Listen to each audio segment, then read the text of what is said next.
5 seconds to go.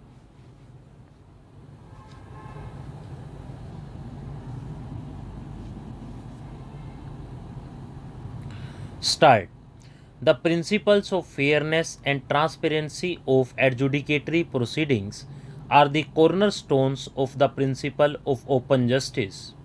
This is the reason why an adjudicatory authority is required to record its reasons for every judgment or order it passes.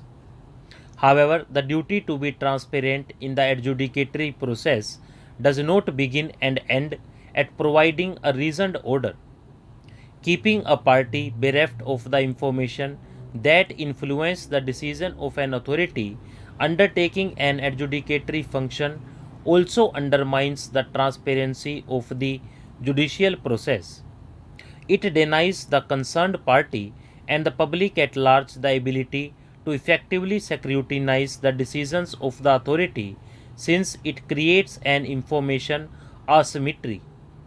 The purpose of disclosure of information is not merely individualistic, that is, to prevent errors in the verdict, but is also towards fulfilling the larger institutional purpose of fair trial and transparency.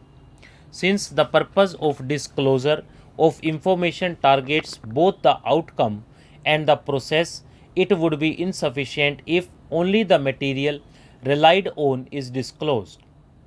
Such a rule of disclosure only holds nexus to the outcome and not the process.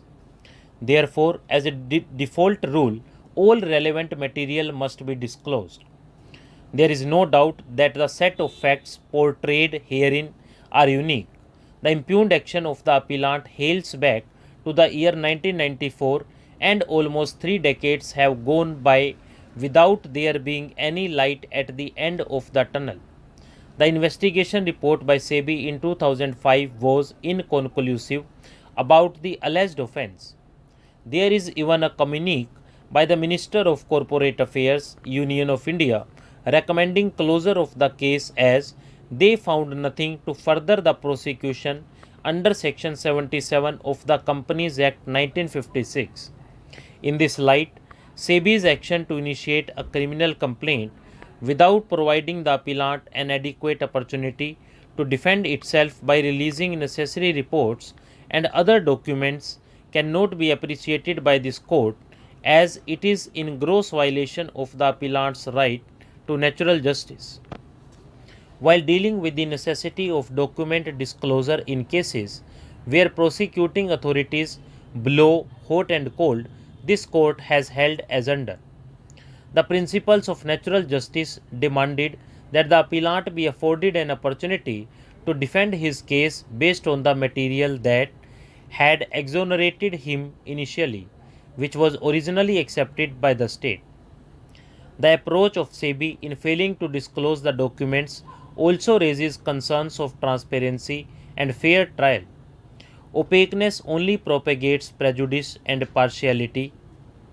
Opaqueness is antithetical to transparency. It is of utmost importance that in a country grounded in the rule of law, institutions ought to adopt procedures that further the democratic principles of transparency and accountability. Principles of fairness and transparency of adjudicatory proceedings are the cornerstone of the principles of open justice. Even for adjudication of condonation of delay under Section 473 CRPC, the modus of initiation of criminal complaint and the conclusions reached therein are relevant in the facts and circumstances of the case. Viewed from a different angle, the respondents have vehemently relied on litigation privilege under Section 129 of the Evidence Act 1872 to claim exemption from document disclosure. Stop.